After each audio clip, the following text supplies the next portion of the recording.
for inviting me along today to speak at your event. And I have spoken at Sussex CIPD events previously, but for those of you who don't know me or my firm, I just wanted to tell you a little bit about us. And I was actually quite pleased to see that there are a lot of members from Reading, because our firm is actually based in Reading. I actually live in Guildford, hence my connection with Sussex CIPD. But Boyce Turner is based in Reading. We're a full service law firm dealing with all areas of law. We've got a large employment law team, and these are the sort of things you can see on the slide here that we specialise in dealing with. And we generally try and provide a holistic approach. So we do soft skills training as well, which is, I think, is becoming increasingly important. Particularly with everyone working remotely now, training is very much on the agenda. We deal with all manner of employment law, and we also provide in-house gender pay gap reporting. So that's a little bit about us. A little bit about me. I have been practicing employment law for a good 20 years now. So I spend most of my time dealing with HR managers, HR directors, primarily in the tech sector, because of where we're based in Reading. We have a lot of clients in the tech sector. And I also appear frequently in employment tribunal defending companies when things go wrong. I've also found over the years that HR managers and HR directors are increasingly expected to know about corporate immigration. I think it's increasingly coming into your remit with an increasingly mobile workforce. So I also specialise in corporate immigration, and obviously with Brexit, that's been very busy. So Jackie and Ashleen asked me to come along this evening and talk to the members about employment law, or give you an employment law update. But really, because I think of the closure of the courts and the tribunals in the early part of last year in the first lockdown, and the delay in a lot of legislative areas, there hasn't actually been a huge amount to report. So I thought it would be more helpful to focus on the following areas, as you can see on the slide. So COVID dominates the legal agenda, continues to dominate, and I'm sure you have a lot of these conundrums, and I thought it would be helpful if I share some of the conundrums that I see in practice, and we can have a discussion about those. I also want to focus a little bit on gender pay gap reporting. There's been a lot in the news today about the gender pay gap reporting potentially being suspended by the government again this year. They're having a lot of backlash because of that from women's groups. But as far as I know, at the time of speaking tonight, it is still going ahead for 2021. I want to talk about developments in discrimination law, some forthcoming legislation changes, and then really focus on Brexit and what that means for employers, what the immigration changes mean, what that means for your ability to recruit and retain your staff. And then finally, right to work checks, the latest update on that, and to talk about why they're important, why you need to get them right. So I plan to talk for about an hour. We will have a comfort break at 7:30, so people can go in and check emails, get a cup of tea or glass of wine if you would prefer. I'm very, very happy to take questions throughout the presentation, and Ashleen will be monitoring the chat. So if you have any questions, then do please pop them in there, and we will stop at appropriate points to deal with those. Okay. So I just thought we would do a quick recap on furlough, because we all know, I think, being in the HR arena, that a lot of guidance was rushed out, normally at 8 o'clock on a Friday evening.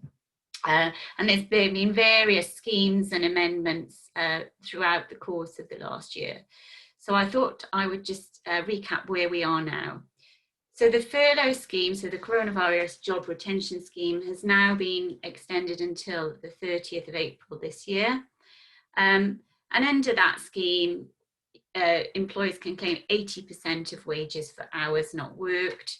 Employers have to pay NI and pension contributions. And the scheme is now available to be accessed on a part-time or full-time basis. So originally, if you were to furlough employees, you had to furlough them full-time. Now you can furlough them under the flexi furlough scheme, so that they are furloughed for part of their working time, but they can work for you for the remainder. And I think that's really been a lifeline to some employers, certainly in some of the areas I work in, the leisure and hospitality industry. They have been really badly hit, obviously, by the pandemic, and the extension of the furlough scheme in that respect has really been a lifeline. You don't have to have accessed the furlough scheme before to access it now. So under previous variations of the scheme, you had to have already accessed it. But anyone you wish to furlough must have been employed on the 30th of October 2020. You can rehire people that you've made redundant and or put them on furlough for the first time, provided they were on the payroll on the 23rd of September. Okay, so that is just a quick recap on the furlough scheme. Oh, importantly, I think one of the changes under the current furlough scheme is if you are accessing or claiming for furlough after the 1st of December, you cannot claim for an employee's notice period. So if you are planning to make people redundant, then you would need to pay in lieu of notice, or you would need to bring them back off furlough in order to give them notice. Okay. So the first conundrum that I've faced with my clients recently is the childcare issue. So we all know, don't we, that the schools are shut. So many people are trying to work full time, look after children. It's a real nightmare. Nurseries are still open, but they're subject to closure, I think, at short notice if a child tests positive for coronavirus. And I think it's a real struggle for employers on how to support their employees in this situation. And it's a situation very close to my heart because I'm a working parent as well, and it's very difficult. So what can employers do? Well, the options we've talked about, I think, previously, but there are options, obviously, that employees can take holiday. For employees that work from home, who have partners at home, then they can sometimes, juggle the childcare between them. I've heard of people working shifts with their partners, starting in the morning and trying to get as much work done as possible by starting at sort of 4 o'clock in the morning. But it is very difficult. There is, of course, the right to emergency time off to care for dependents, but that really is designed for an emergency situation and not an ongoing childcare issue like we have now with the pandemic. And of course, that's unpaid, so it's not going to be particularly attractive to employees if there is a paid variation available. There's also obviously unpaid parental leave that can be accessed, but again, as I say, that is unpaid. What we have found is that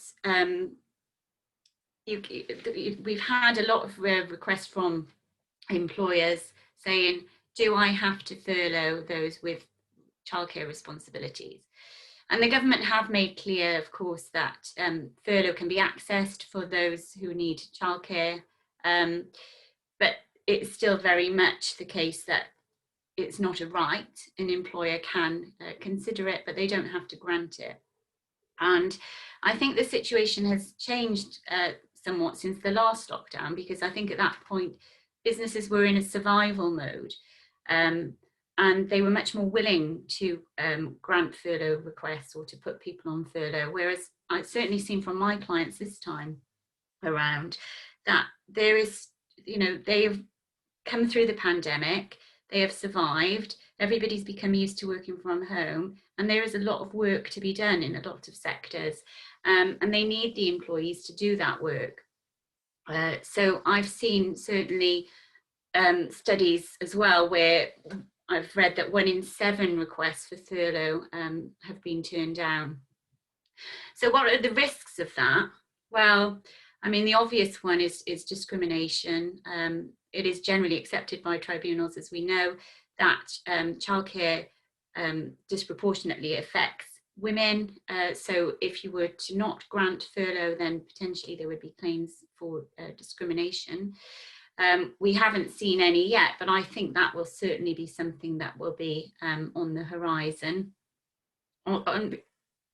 I mean, an alternative to that is obviously accessing flexi furlough. So can you discuss with your employees whether they can work at different times, and if that is that potentially a solution, if we can flex the hours. What about bringing people back from furlough to cover those now who are needing furlough because of childcare? I've seen clients do that successfully. Holiday unpaid leave, as I say, is something that can be accessed. But it is a really difficult situation. So I think that's something that, you know, will continue to plague businesses in this respect.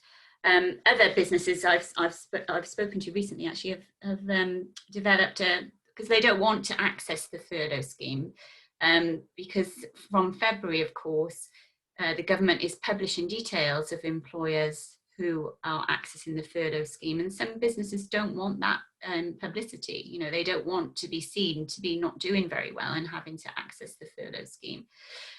So in those situations, they have allowed employees to temporarily reduce their hours and their pay. So we've called it a ghost furlough scheme. So they're not actually accessing government funds, but they have agreed to do that on a temporary basis.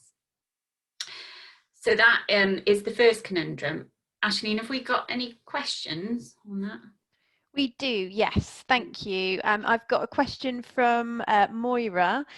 What is the situation as regards furlough, where an employee is on 0 hours contract, whose hours are reduced due to the pandemic, but has been permanently employed for 2 to 3 years, but gets no furlough hours for the reduced hours?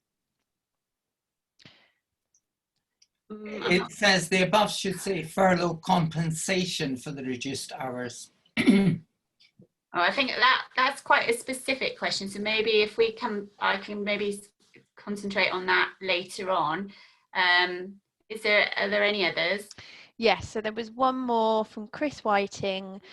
With an RTI submission before the 30th of October 2020, this is a hurdle we've had challenges with, as our pay date for October new starters would have been the 10th of November. Is this still the case? Yeah. So it has to be the 30th of October. Yeah, and I've seen that a lot, unfortunately. I had a question as well. I didn't know if we were supposed to type it in. It's the query about the use of it for childcare cover. The furlough initially, with the wording that had to be used, was that this was an alternative to redundancy. Obviously that's them requesting it for childcare, and there's a financial impact to them on furlough. If they're mortgage lenders, they're now not able to get a mortgage for 3 months. Lenders won't touch them if they've been tagged as furlough. So I was wondering if somebody did request it for flexible working for childcare, if I'm still supposed to tag that they should be, you know, this is an alternative to redundancy, or is it alternative wording we would use to declare that this isn't our request, it's the employees? Yeah, that's a really interesting question. So when you notify the employee or notify the mortgage company? When we notify the employee, we had a few people on furlough and we used the wording, but if somebody came to me and said, I want to be furloughed because of childcare, then that's them requesting to be put as it is at risk of redundancy by being on furlough. Is there alternative wording, or just put it down that it's them requesting it? And I would probably put that they've requested it for childcare purposes. I mean, the government guidance makes it very clear that that is perfectly legitimate. And obviously you can't mislead the mortgage company. You would have to obviously say that they were on furlough. But I think if you can quantify in that or provide extra detail, then I would do that. Okay. All right. Thank you. We've got 3 more questions, so I think we'll just answer them and then we can move on. We've got, if someone is furloughed full-time in one job, can this person find another job? Yes. Great. If someone's fixed-term contract is coming to an end, are we allowed to claim furlough for them up to the end date? Yes. Yes. Yeah. And would it be discrimination if we left someone on furlough as she's part-time, returning from maternity and no time to train? That's a tricky one. I think that would depend on the circumstances of the case, because obviously if she's due to come back, you can't say she has to stay on furlough if there's a job there for her to do and she wants to come back. If we're just purely doing that because she's on maternity, then obviously that would just be discriminatory. So it would depend on obviously what the training was, how long it would take. So I think that's quite a specific question. Case by case, yeah. Thanks. And I'll just remind everyone, if you do have a question, just stick it in the chat. Thank you. Please do. Okay, I'm so sorry. I'm driving, so I couldn't type it. Is it okay if I ask a question? Well, shall we take one more and then we'll move on? Is that okay, Claire? We've got quite a lot to get through. Yeah. Okay. I just wanted to ask very quickly regarding clinically extremely vulnerable staff. If you're putting them on furlough, they're only getting paid 80%. Is there any chance of them claiming discrimination, that they're being paid less because of their disability? No, I mean, I think that it is, that is another reason. Obviously, clinically extremely vulnerable have been told that they can obviously ask for furlough. Yes, I mean, I think there's going to be all sorts of discrimination issues arising because of this. I mean, there's going to be people who, with childcare who have to go on furlough because they feel there's no other choice. They could equally say, well, it's discriminatory. The whole, policy of it is discriminatory if you think about it. But, it is a government policy and it is there, to try and protect jobs, and we're all in a situation we don't want to be in. So I think, yes, potentially you can see arguments for that, but I wouldn't be overly concerned about that at this stage. Okay, right, just moving on then. So I just wanted then to talk a bit, coming on to that, about employees who are absent from work. So just a quick reminder here on the rules. So people will be absent from work because they're sick themselves, or they've got COVID, or they're caring for people with COVID, or they've got childcare issues. So just a quick reminder, I think, on the law on this. So the law was changed last year to make SSP, so statutory sick pay, payable from day one. You'll know, of course, that ordinarily you have to serve out 3 waiting days in order to get SSP, but that has now been changed. And SSP is available for people who are sick and also people who are self-isolating as well, and also shielding employees. There's no medical evidence required for the first 7 days, and after that the employee can get an isolation note from the NHS website. The GPs, in my experience, have made it very clear they are not going to give any fit notes out for COVID absences, which is, I think, quite right in the circumstances. And then furloughed employees are not entitled to SSP unless they become sick. So that in that situation, an employer would have a choice of deciding what to do, whether to put the individual on SSP or keep them on furlough. I think in practice, what happens there is that most individuals on furlough who become sick will not notify their employers, because obviously they will be, particularly if you don't have a particularly favourable company sick pay policy, because they will not want to end up on statutory sick pay instead of the potentially better benefit of being on 80% of pay for furloughs. interesting, I think, point now that's come about with quarantine. So we've seen in the news, haven't we, the new rules on individuals having to quarantine into hotels when they come back from certain countries. There is no provision for SSP for those quarantining, so employers have to think about what they will do in those circumstances and have a policy to apply consistently. The other area where I've had a lot of questions, of course, is holiday. So we've got employees who are building up a huge amount of holiday because obviously nobody's got anywhere to go and doesn't particularly want to take holiday. So what do employers do in that situation? I've been saying, of course, that you should encourage employees to take holiday. You can force employees to take holiday if you give them twice the length of notice as the amount of time of holiday. So you can do that as long as you've got that in writing in your policy. And employers are doing that. And of course, we also had the change in the law with the working time regs being amended to allow employees to carry over holiday if they couldn't take it because of coronavirus. And there's also now a new offence on self-isolation. So from September 2020, it's an offence for an employer to knowingly allow a worker who is self-isolating to attend any place other than the designated place of self-isolation. And that's fixed penalty fine of £1,000. So it's important, obviously, that employers adhere to that. I'm just going to go through to the end of this section before I take any more questions, because, as I say, there's quite a bit to get through and we'll have plenty of time at the end.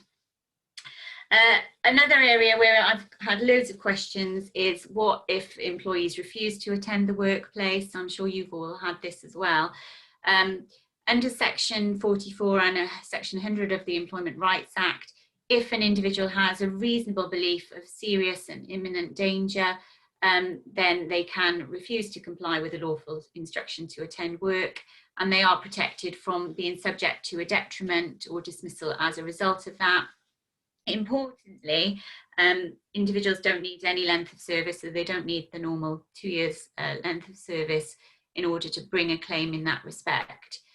Now, whether or not they would establish that depends obviously on what steps the employer has taken. So they would certainly be able to show that COVID was an imminent danger. I think that's absolutely certain, given the amount of deaths that we've had.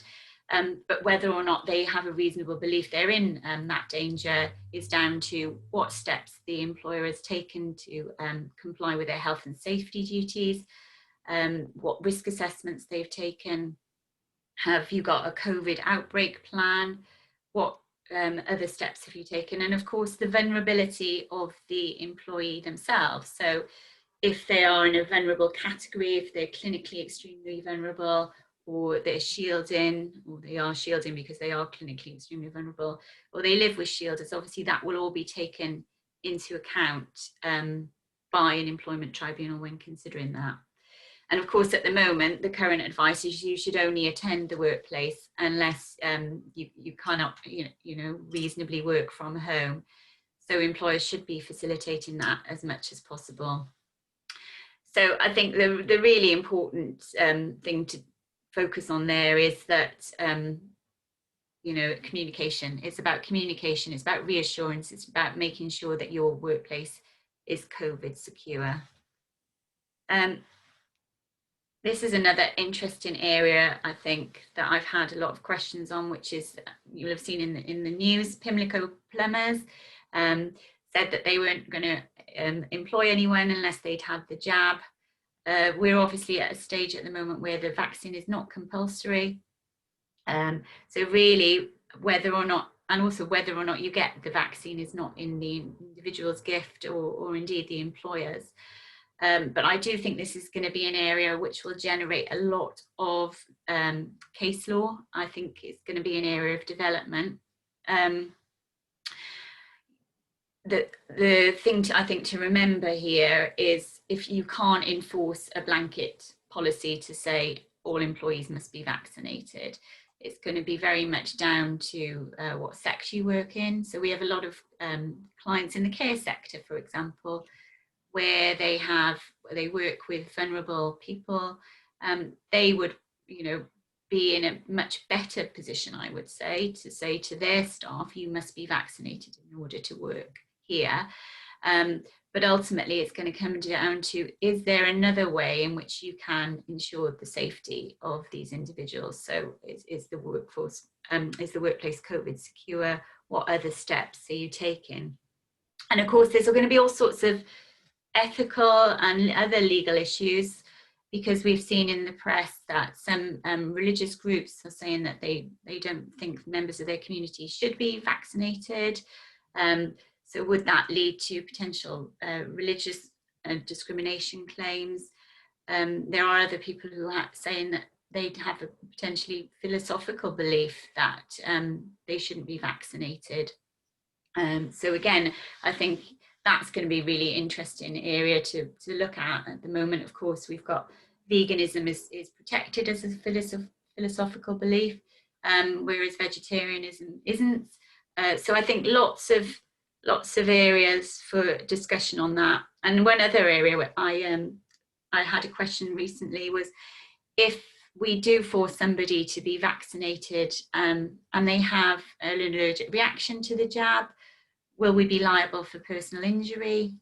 So there's areas that arise outside employment law. And of course, we've got the Article 8 human rights, which has all, been interpreted very widely in the past.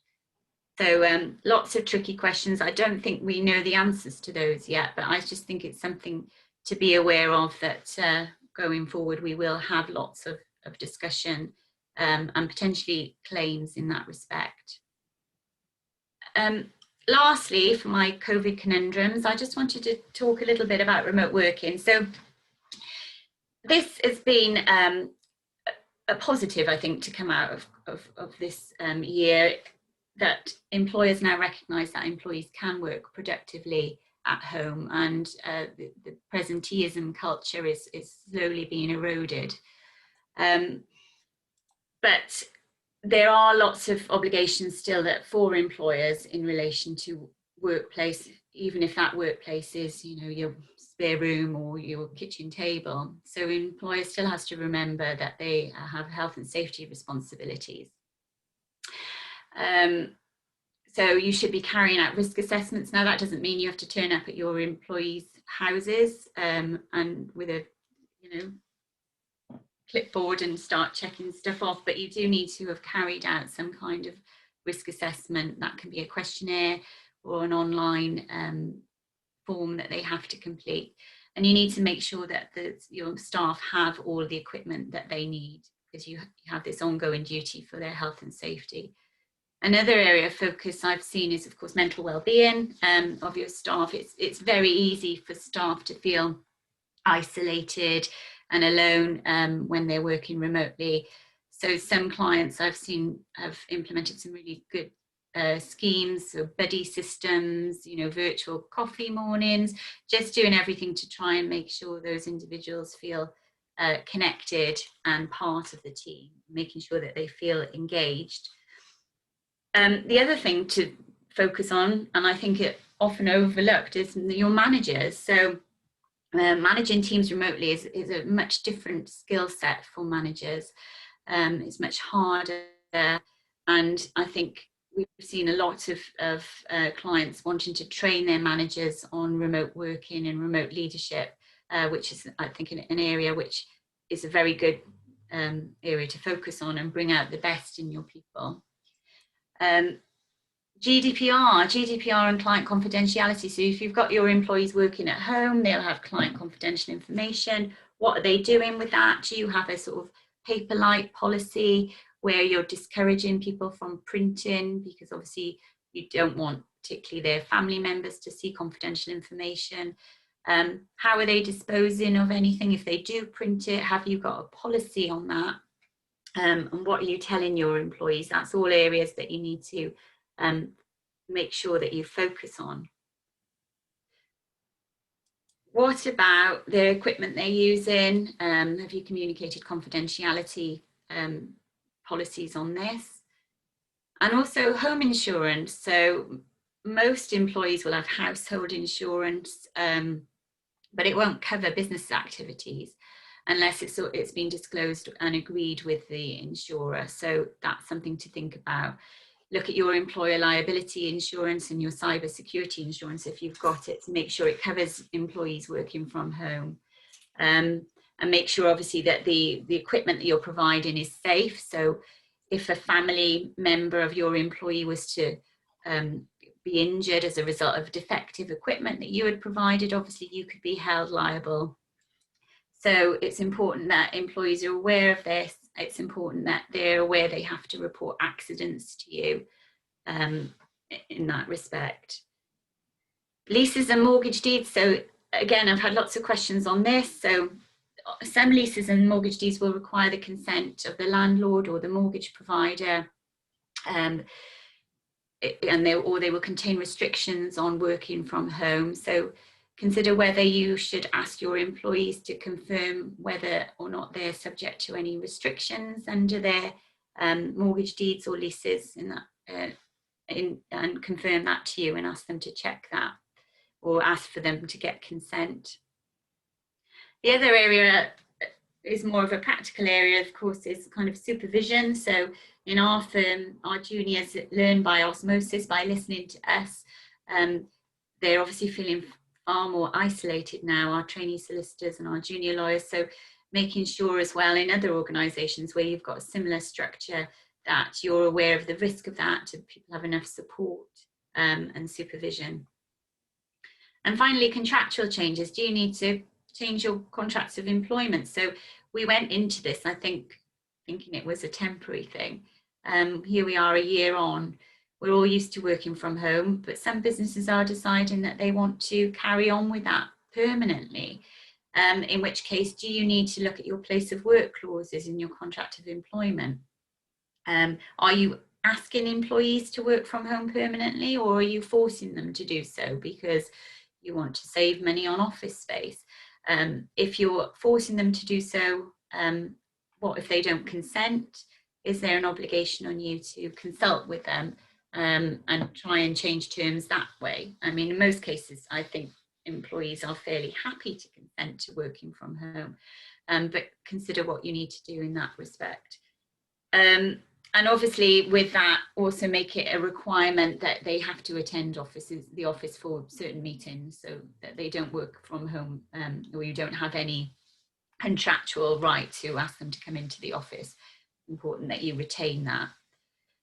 And then finally, working abroad. So some employees I've seen have really embraced remote working to the extent that they've gone abroad to live. And what implications has that got for employers? Or certain employees have gone to visit family abroad and been stuck abroad because of travel restrictions, or new recruits haven't been able to start for some of my clients because they couldn't get over here. So they've carried on working abroad. And is that okay? What do you need to think about as an employer in that situation? And I think what I would say there is, under the Employment Rights Act, if an employee is required to work abroad for more than a month, then you've got to set out in writing how long that is for, how they will be paid and in what currency. If individuals live abroad for even short periods of time, sometimes they can benefit from the employment rights in that country, and often they might be more beneficial or maybe more favourable than UK law. So you need to consider whether you need to take any legal advice in that country. There's obviously tax and social security implications. So if an individual is working abroad, are they then establishing a permanent establishment, which can lead to tax implications? And also you've got the GDPR, so where is your data being transferred? Do you need to look at your policies, your data privacy laws? So lots of things I think to think about. It's not as simple as just saying, oh, well, you're working remotely if individuals are actually working in a different country. Does anybody have any questions on any of that? So I'll just we'll just take a couple of questions because I know we're short on time. With regards to with regards to remote working, is it foreseen that this could amount to custom and practice and the employee's contract has changed to work from home if the employer has insisted that everyone return to work? Yeah, so normally you'll probably have in your contracts, it'll say you are employed to work at office, whatever your office address is, or such other reasonable place as the employer may dictate. And so arguably that would give you the right to say to people that you work from home, but we would always say it's better to get consent. So in that case, yes, you know, potentially you could say, well, you've been working from home a year anyway, but I think it's sensible to make sure if it's going to be a permanent change that you get employees' consent. And you can do that, you know, fairly easily by just sending a side letter to the contract. Yeah. If insurance increases premiums, who would be responsible for payments? And if mortgage company aren't happy and or landlord doesn't agree home for business use, etc., what happens if the office is closed? Yeah, I mean, that's tricky. I think in reality, in my experience, that most mortgage providers, most landlords are agreeing to that. So I think that is that's probably a point that's not going to come up very often. Yeah. And just one question going back on SSP. So regarding quarantine, if people are quarantining because they've been in contact with someone who has COVID, can they claim SSP? So that's slightly different. So that's not quarantine, that'd be self-isolating, in which case, yes. But if they're quarantined because they're coming back from a COVID hotspot, or one of these 33 countries that they now have to quarantine from, they wouldn't be entitled to SSP, and you would have to decide what you were going to do with those employees, make them take extra holiday or if they couldn't work from home. Yeah, thank you. Okay, should we carry on? Yeah, thank you. Okay, so I just now want to focus quickly on gender pay gap reporting. So as we know, gender pay gap is the difference between men and women, what they're paid across the whole labour market, across all jobs. And the statistics for the ONS, so Office for National Statistics, found that in 2019, women were paid 17.9% less than men. And there's lots of reasons for this, but it can be predominantly women taking time out to have children, women taking part-time roles with less opportunity for promotion, lack of representation in STEM subjects from women, and also roles in traditionally female-dominated industries such as retail, hospitality and care, paid at lower salaries. So that's many of the reasons for it. And since 2017, employers with 250 employees or more are obliged to report on the gender pay gap in their organisation, and that is published on a publicly available government website. Now, last year, the reporting requirement was suspended because the government rightly thought that employers had enough on their plate dealing with the pandemic. But this has meant also with the pandemic that the gender pay gap has really worsened, and the Fawcett Society, as you can see there on the slide, has said that really we're at a coronavirus crossroads now in relation to the gender pay gap. Because of course, whilst furlough can be requested by both parents, studies have shown that predominantly more mothers than fathers have been furloughed. And as I say, a lot of the sectors where women are represented, such as care, retail, hospitality, have been disproportionately impacted by this pandemic. So there's going to be, I think, a backward step in relation to the gender pay gap. Oops. So there is, to date, as I said, no indication that they have waived the reporting requirements. There's been something I saw in the Telegraph, or the Independent it was this morning, that suggested that they might be doing that, but there's been a big backlash from women's groups on this, because that would mean, of course, that out of the 4 years this legislation has been in force, which is designed to obviously monitor and address the gender pay gap issue, for 2 years, they would have not proceeded with that regulation. So they have, I think it will go ahead, or certainly as I speak now, it is going ahead. So organisations should be looking to publish their gender pay gap information. Now, obviously, those on furlough will significantly skew the calculations. So what the government have said in their guidance, that those who are receiving a reduced rate of pay as a result of being on leave should be excluded from the hourly pay calculations, but not the bonus calculations under gender pay gap reporting. But if those on furlough, some organisations would have chosen to top up furlough pay, then they need to be included in both sets of calculations. Now, this obviously only applies to organisations with 250 or more employees. But what I have seen is that organisations are deciding to do this anyway. So organisations that are not caught by the regulations are doing this anyway, because obviously it's a good thing to do. It's a good thing to promote a diverse culture. It's a good thing to make sure that you are helping to retain and promote your female talent.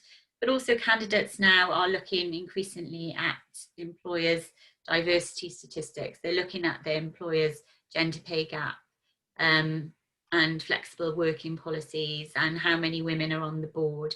They're increasingly looking at that. And with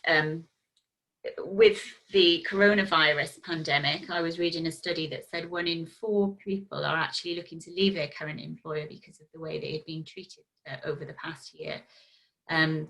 There's, I think, going to be quite a lot of movement in the market going forward. And obviously, if employers want to try and attract top female talent, they need to be looking at and addressing this. So certainly a lot of my clients have been asking me to undertake their gender pay gap reports, even though they're not caught by the regulations.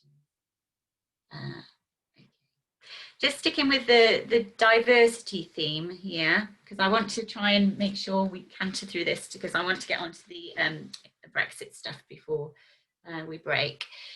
So developments in discrimination, this case was quite interesting. So it only came out last week, but under discrimination law, employers have a defence if they can show that they have carried out equality and diversity training.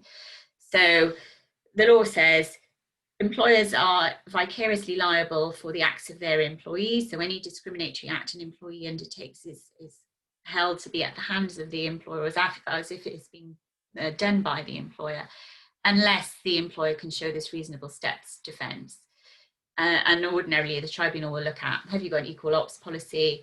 Are you bringing that to life through equality and diversity training? And in this case, the employer had carried out equality and diversity training less than 2 years ago and tried to rely on that in a defence against the claim. And the Employment Tribunal held that it was stale. They said that it hadn't achieved what the employer had hoped it to achieve. And that was quite clear by the fact that the person had made these discriminatory comments. The managers also didn't know what to do when the comments were reported to them. So that didn't really help the employer. So this just goes to show that I know that training isn't going to be a huge focus at the moment with everybody, concentrating on the pandemic, but it is really, really important. So a one-off training session on equality and diversity really isn't going to cut it.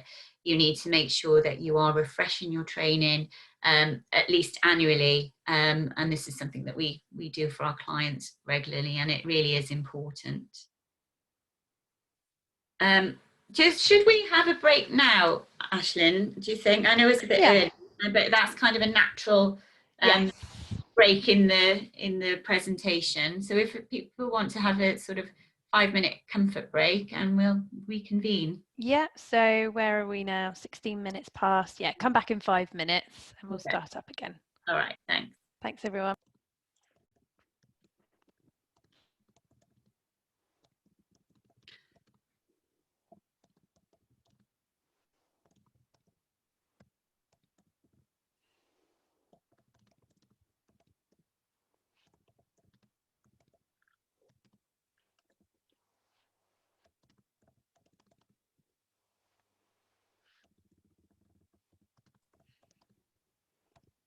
How are you doing, Claire? Oh, hi Mary, I'm well, thank you. How are you? I'm all right, thanks. Oh, nice to see you. And you?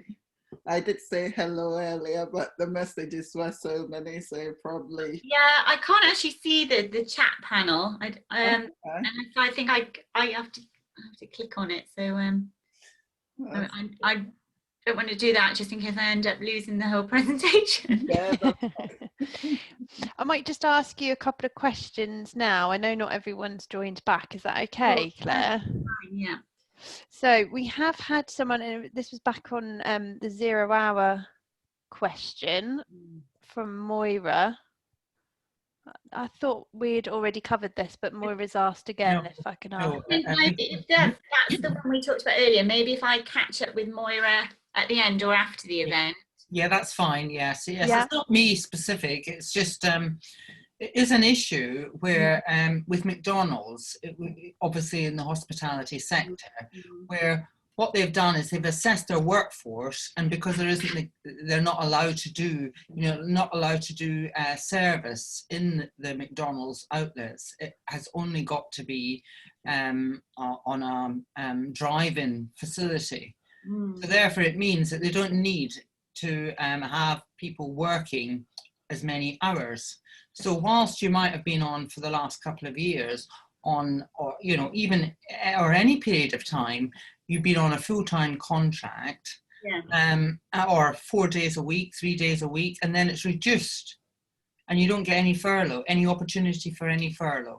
And if you compare that with another company, another hospitality company, when they reduce, when they go on to say close their outlets because they are not allowed to open and serve food, they give everyone furlough based on their hours that they were doing before for the past period. There's a calculation. If you're employed in say a restaurant like Bill's, I'm just quote a hospitality company, and they're not serving anymore, so they've closed. They get furlough, and they get it based on how many hours they did before over that period of time. So they get 80% of their earnings of what they were earning before. However, if you're employed in McDonald's and your hours are cut because you're no longer serving inside the location and you were on a 0 hours contract, and you're dropped down maybe from 4 to 2 days a week, but you don't get that extra furlough. So you're actually earning less. It's a big company, multinational company. Moira, I'm going to stop you there, I think, because we're going into quite a lot of detail there. Maybe Claire, at the end, if you wouldn't mind chatting with Moira. That was the issue, really. Moira separately after. That was the issue, really. I just wanted to know what the situation was there. Thanks, Moira. Okay, I'll just ask a couple of other quick questions. So when we have contractors working from abroad, do they need visa to work for a UK company as sole trader or their limited company as consultants?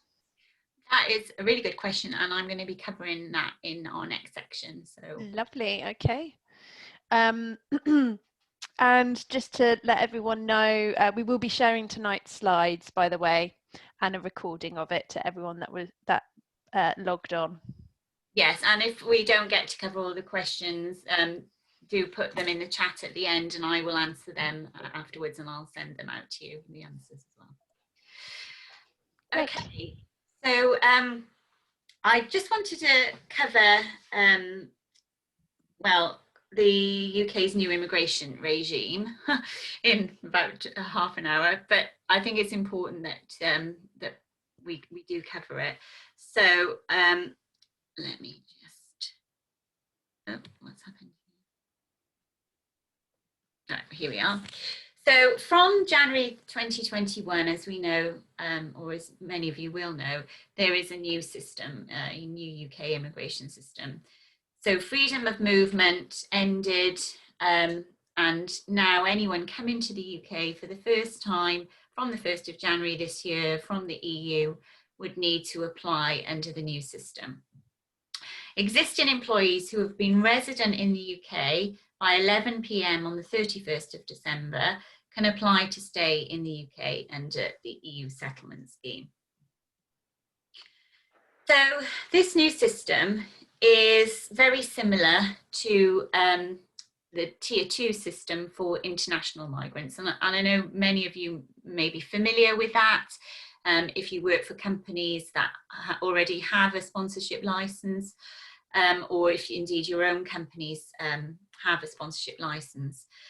But there are going to be lots and lots and lots of businesses. I think there are estimated something like 900,000 businesses who are not familiar with the sponsorship license system, who will need to register for a skilled worker license in order to bring EU nationals into the UK if they want to recruit them. And that's something that businesses haven't had to factor into budgeting or anything before, because obviously EU nationals have been able to work freely in the UK for as long as we can remember. So it's going to be a real shift, I think, for businesses in that respect. And it's something that businesses need to think about in terms of cost and how long things will take. So just in terms of cost, I've just set out there on the slide.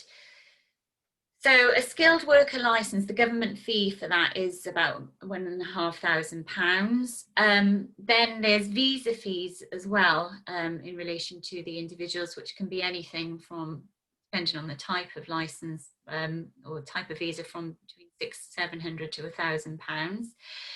Then the migrant has to pay a health surcharge, which is a payment they have to pay to access our NHS, of £624 per year. And then on top of that, businesses have to pay a tax essentially for accessing migrant labour from outside the UK. And that's known as the immigration skills charge. And that is £1,000 for the first 12 months of the visa, plus £500 for each subsequent 6 months. So maximum of £5,000 for a 5-year visa. So you can see there that that could add up quite substantially. So just putting some context on that, say you were looking to recruit a new CFO, for example, and you identify a great candidate, but they're an Italian citizen and they've never been to the UK before.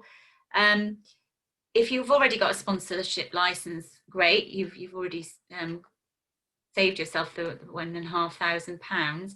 But then if the individual you want to recruit has got a couple of kids and will be relocating to the UK with his wife, you're looking at getting him over and his family about £22,000.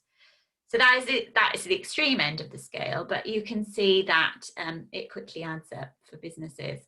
And of course, there's no obligation on you as an employer to pay for the dependents of the candidate. But if you really want that candidate, then most businesses would take that cost on board. So it is something that I think businesses need to budget for. However, it's important to say that it's not all doom and gloom. So as part of us leaving the EU, it gave the government an opportunity to look at the old immigration system, which quite frankly wasn't really fit for purpose anymore. And it has meant that they have introduced quite a lot of positives into the new system. So this applies equally for EU workers and or EU workers come into the UK for the first time from the 1st of January, and of course international migrants. So there's a lot more flexibility under the new system, and I'll come on to the detail in a minute, but they've lowered the skill level, they've lowered the salary thresholds, and they've introduced this concept of tradable points where you can trade salary for certain other characteristics. And they've also, as I say, reduced the skill level. So it's not just highly skilled roles now in the UK. You can bring over people who wouldn't have qualified under the old system. So that's good news for businesses.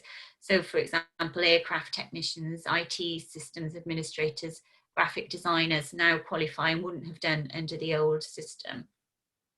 The other good piece of news for any one of you who have worked in this area before, you'll be aware of the resident labour market test. So this was a a test that the government made employers undertake to show that there was not any resident UK worker or EU worker as well who could fulfill that job, and they required you to advertise for 28 days in various places before you could offer the job to the migrant. And that really slowed everything down and was very hard for businesses. So this system now is potentially up to 8 or 9 weeks quicker than the old system as well. The other good bit of news, I think, for employers is under the old system, there was a cap on the number of visas they could issue. So every month they had to apply for what was known as a restricted cost, and there was 20,700 annually, which was broken down per month. They've removed that under this system, so that is much better news. They've also, as I said, reduced the skills threshold. So under the old system, it was RQF level 6, which is basically degree level. Now it's RQF level 3, which is A level. And under the old system, salary threshold was £30,000. Under the new system, the salary threshold is £25,600 in the majority of cases. And the other good bit of news, I think, is that it's much easier for migrants to switch immigration categories in the UK. They've made that much simpler, and they've also removed the cooling off period. So that was a ban on a migrant reapplying for a year in certain categories. So that has been removed. So that is all good news. So just a brief overview, just for your knowledge of the new system. So the first thing to remember, of course, is it requires a sponsorship in a skilled job. And that is where employers will have to apply for a skilled worker licence. That's the £1,500 government fee. And I'll come on to that in a bit more detail in a second. There's two categories under the immigration system. The first is the skilled worker category, and that's for skilled applicants with a job offer from a licensed sponsor. As I say, minimum skill level there is RQF level 3, and the minimum salary level is £25,600. There's also the second category, which is intercompany transfer, and that's for existing employees of an overseas linked entity. So if you've got an American parent company or a German subsidiary, and you're owned by a common parent based in another country, you could bring employees over from any of those other entities. And in that case, in most cases, the employee will have had to work for the foreign entity for at least a year, unless they were earning over £73,900. So there's these two subcategories. Just concentrating on the first category, the skilled worker category, I talked about this concept of tradable points. So they want you to score 50 points from mandatory criteria. So you can see there on the left, the first is, have you got a sponsorship license? If you have, then you will automatically score 20 points. Is the job at the requisite skill level, which, as I said, is RQF level 3. Now, it's important to note that this isn't what the candidate has, whether they have A levels or not, is what the job is being decided is skilled at by the government. So the government publish a long list of every job known to man and what level they consider that job to be skilled to. So you can look at the codes of practice on that to see whether the job you're looking to recruit into is at the requisite skill level.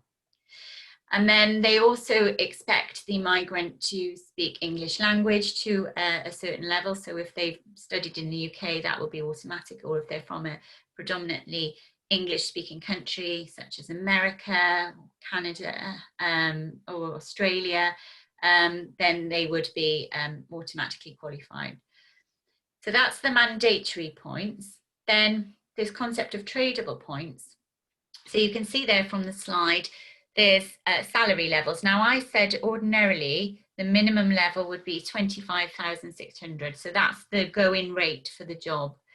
But this does allow employers to pay at less than the going rate if the candidate either has a certain characteristic, such as has a PhD in a relevant subject or in a relevant STEM subject relevant to the job, or the job you're looking to recruit into is on the shortage occupation list. So a shortage occupation list is a list published by the government of areas which the UK have a shortage of candidates, so for certain jobs. Examples are, I can think of maths teacher, secondary school maths teachers. I think civil engineers are on the shortage occupation list. There's a lot of jobs on the list at the moment. Then if the role you were looking to recruit into was on that list, you would be able to pay less than the £25,600. And also finally, if the applicant is a new entrant, so that is to recognise that certain individuals are at early stages in their careers. So it's normally pretty much somebody who's straight out of university or is under the age of 26. So let's look at that. Here we are. So some roles on the shortage occupation list I've put there: mechanical engineers, chemical scientists, architects, web design, IT business analysts, etc. And it's important to remember that the going rate, it again will be published alongside the job. So if you have a job you're looking to recruit into, the first step you should take is to look at the list of jobs to see if it's qualified to RQF level 3, and also what the government says the going rate for that job is. That again will be published in the list. So just to put that into examples in terms of the tradable points there. So example 1, Fernando is Spanish. He wants to come to the UK to undertake skilled work. He has a job offer as a lab technician. The salary is £21,000. He speaks English fluently, having studied in the US. He has a science PhD. So you can see there from the mandatory points, his employer has a sponsorship license or a skilled worker license, so he automatically gets 20 points. He has a skill level because a lab technician role is skilled to RQF level 3, he gets another 20 points. And then English language, he gets his 10 points for mandatory criteria.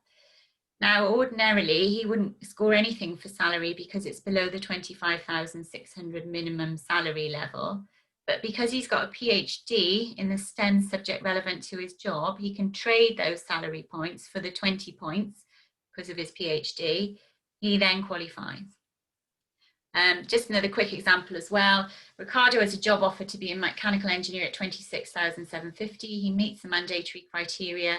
The salary is above the general salary threshold, but below the going rate of 33,400. So it's important to remember the 25,600 going rate threshold is the minimum, but if the government determines that job should be actually paid at a higher rate, that will be published in the codes of practice.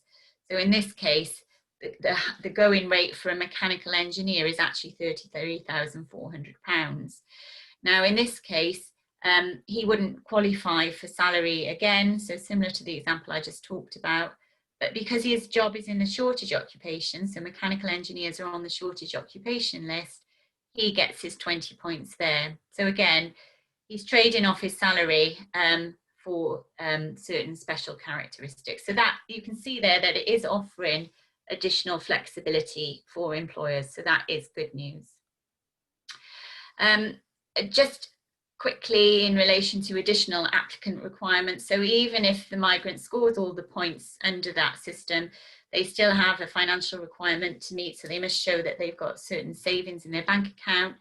They must pay the immigration health surcharge. Certain countries, they have to have a tuberculosis test before coming over.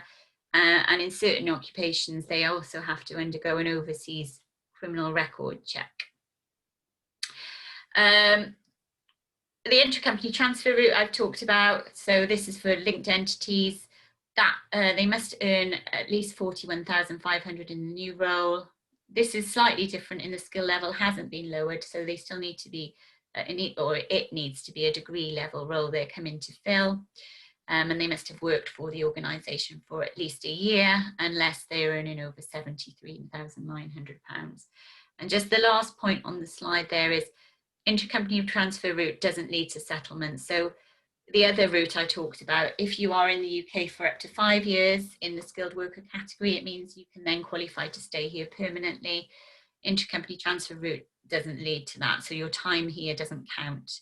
So you would need to switch into a different category in order to stay here if it was your intention to make the UK your home permanently. I'll take some questions at the end of this section, so I just want to cover this off.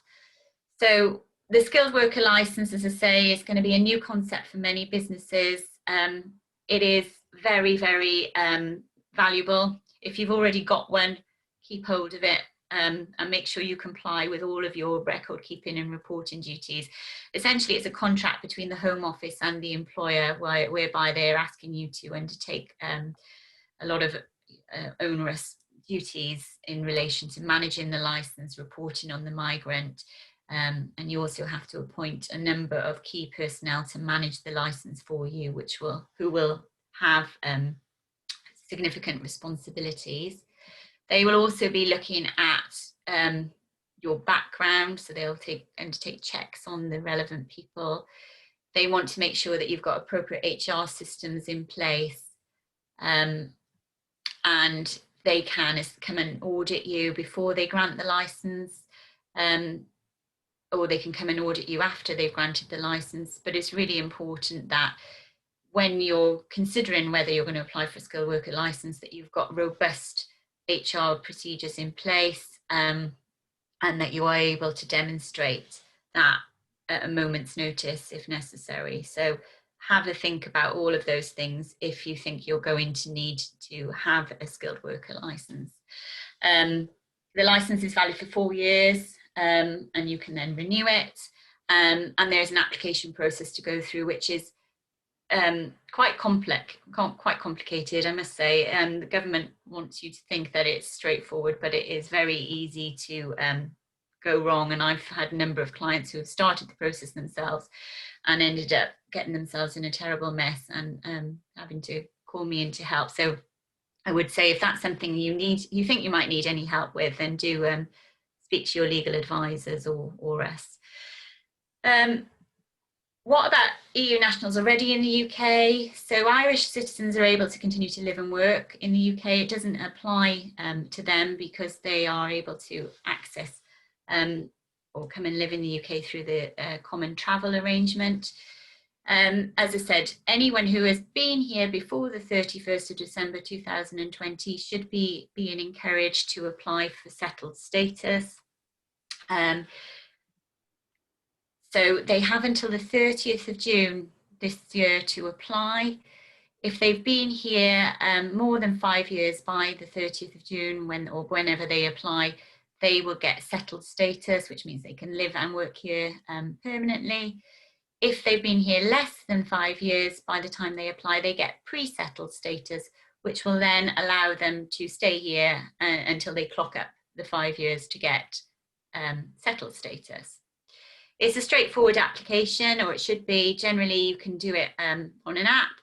If an individual's got an NI number, there's automated checks. If they can't, if for whatever reason they can't demonstrate their residence, then the Home Office will ask for additional supporting documentation. Just quickly covering this point, short-term business travellers from the EU. So obviously up until now, EU nationals have been able to come and work here without any difficulty because they can come under freedom of movement. I've had a lot of clients saying, but our French finance director comes over every week. What do we have to do? Do we need to apply under this new system for him to come here?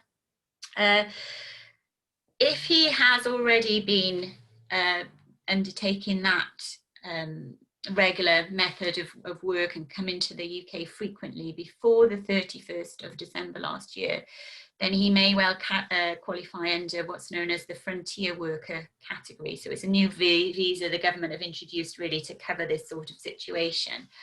That is good news for businesses.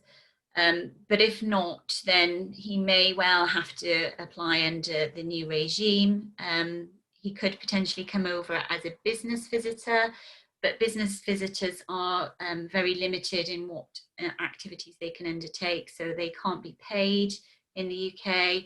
They can only really have expenses. They can't come for overly long periods of time, and they can only do certain things like undertake meetings, come over for a short audit, and various things like that. So do take advice if you need any further assistance on that. So what should businesses be doing now? I mean, I'm sure most of you are already doing this, but making sure that your EU nationals are told of their need to apply under the EU settlement scheme. You can't force them to apply before they have to. They have to apply by the 30th of June, but you can't force them to apply before then. Although in most cases, it doesn't make sense for them to wait. I know some people are waiting to get settled status, so they're waiting for the 5 years if they're close to that. But really there's no need, because if you get pre-settled status, obviously you can convert that to settled status. There's no fee to do so at a later date. If you think you're going to need to recruit EU nationals or international migrants, EU nationals who haven't been in the UK before, and you will need a skilled worker licence, for goodness sake, get it now. There is a huge backlog, and you could end up, I mean, it's an 8-week processing time at the moment. You can pay a little bit extra to try and get that expedited, but it is a long process. So if you think you're going to need it, make sure you apply as soon as possible. And as I say, if you already have a skilled worker license, so if you had a sponsorship license under the old regime, it will automatically have been converted to a skilled worker license now. Make sure you protect it. I've seen lots of clients get into difficulty because they're not aware of their obligations and they're not having full training on their responsibilities and duties. So if you're at all concerned about that, get in touch. We can obviously help you with that. Just quickly then on right to work checks. I'm whizzing through this at breakneck speed because I want to cover everything. So right to work checks, as we know, it's illegal to employ somebody in the UK who doesn't have the right to work in the UK. And the government enforced that by saying that if you get it wrong, so if you accidentally employ someone who doesn't have the right to work in the UK, there will be a civil penalty levied against you. There's also a criminal penalty for knowingly employing illegal workers. Now, that is punishable by up to 5 years imprisonment for your directors in charge of the organisation. Now, happily for those directors, historically the Home Office haven't prosecuted, because it is quite a difficult burden of proof test to establish that somebody knowingly employs an illegal worker. It's far easier, as you can imagine, to show that somebody's accidentally employed an illegal worker. So they would do that by showing that you hadn't undertaken your right to work checks properly. So it's important to remember that there's no obligation on you to undertake right to work checks, but if you don't, and you don't do them properly, you don't have a defence against a civil penalty. The civil penalty, as I say, there is a maximum of £20,000 per employee. The Home Office will take into account mitigating factors if it transpires somebody's working for you illegally and you've reported suspicions, or you've cooperated with the UKVI, or if you've otherwise had really good compliance and your policies and processes are good. But the main consequences, I think, is that civil penalties are published on the public register. So when I was looking earlier today, they publish every quarter. So a lot of the big supermarkets are on there, and it's negative publicity. So obviously you don't particularly want to be in the press for having employed an illegal worker. And obviously if you have a sponsor license, this is even more important now, because the Home Office will take into account whether you've been issued with a civil penalty when deciding whether or not you can have a sponsor license, and it can also be grounds for revocation of that license. So really serious consequences. They can also close down your premises if you have had people working there, working for you illegally, and also they can also take the wages of the migrant worker or the illegal worker as proceeds of crime. So quite serious reasons to comply. So what do we need to do to make sure we don't get in that difficulty? We all know this, I'm sure, but we must make sure we carry out right to work checks before the person starts work, not on the first day, not an hour into the first day, absolutely before the first day, to make sure that you get that defence. If they can provide you with documents for what's known as List A, that means they have the right to work in the UK indefinitely. If they can only provide you with documents from List B, that means they're on a visa, essentially. They've got a temporary right to work in the UK, so you need to diarise to check before expiry of that visa that they have either extended the visa or taken other steps to continue working in the UK. And I would normally say to do that 3 months before the end of the visa. You need to make sure that the photographs are consistent with the individual's appearance, the date of birth is consistent, and any expiry dates have not lapsed. You also need to make sure the documents are genuine. It's pretty low level though of, they're not expecting you to be some kind of a forensic investigator, but if it's obvious that the document has been tampered with, you won't meet your statutory excuse. And if you get 2 documents in different names, you should be asking further questions. So a marriage certificate, some individuals anglicise their names when they come to the UK. So if there's obviously a discrepancy in the documents that have been produced to you, you need to take further action and investigation. I'm not going to go through because we're nearly out of time, so I just want to, I'll leave that with you. There's also online right to work checks. So again, that's not mandatory, but it's an easy process that you can ask your employees to have an online right to work check. There's been some relaxations of these for COVID-19. So since March, you can ask a worker to submit a scanned copy of their photo or a photo of their original documents via email. You can arrange a video call with the worker and ask them to hold up the original documents to the camera next to their face, and you can undertake that. And then you have to record the date you did that and use this very specific wording on the right to work check. So adjusted check undertaken on date due to COVID-19. That will give you the excuse. However, once the adjustments end, and we don't know when that will be, but the Home Office will announce it, you then need to carry out retrospective checks on all the employees that you've taken on during the coronavirus period, so since the 30th of March. So now with some organisations, you won't have taken on very many people at all, but you can imagine the big supermarkets, Amazon, the amount of people they've taken on in the last year is going to be quite an administrative nightmare, I would imagine, for them.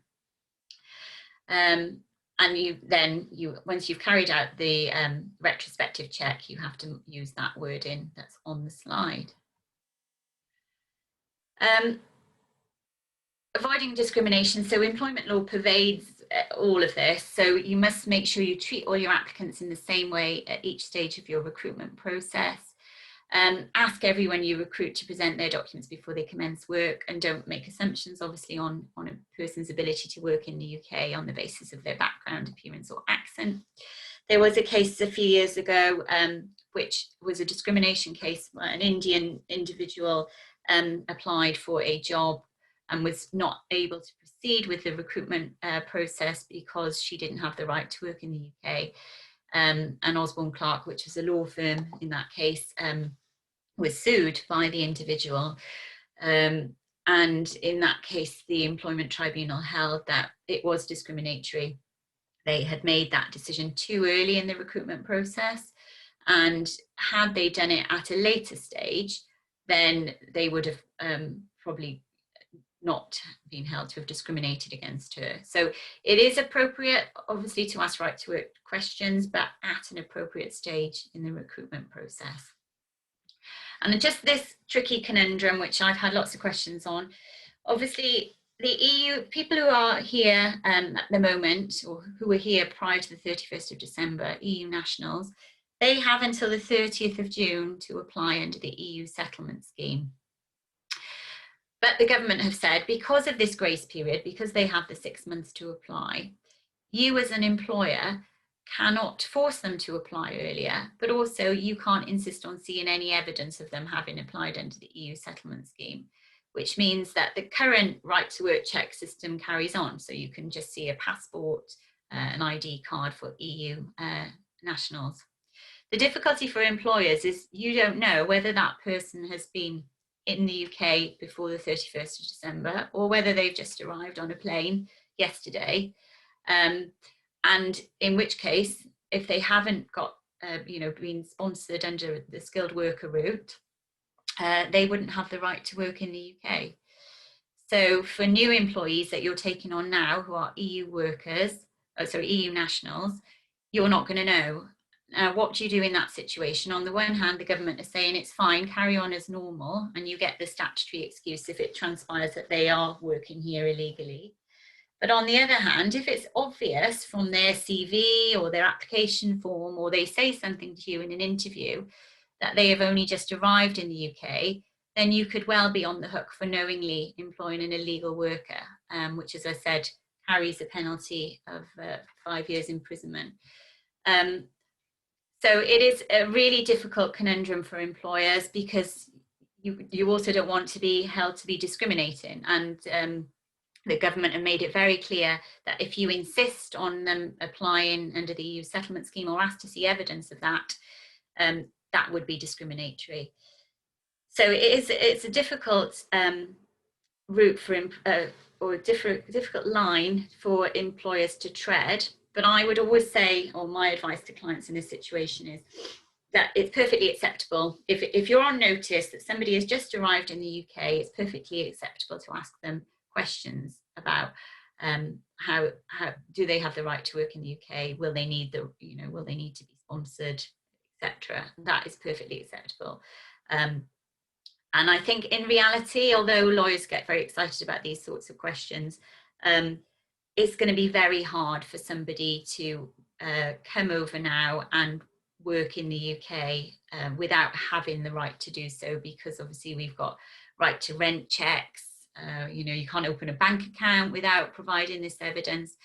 And I think in most cases, people will apply under the EU settlement scheme and be very happy to provide you with that evidence. I don't think you will have to kind of force that issue. I think people will be happy to tell you without you asking.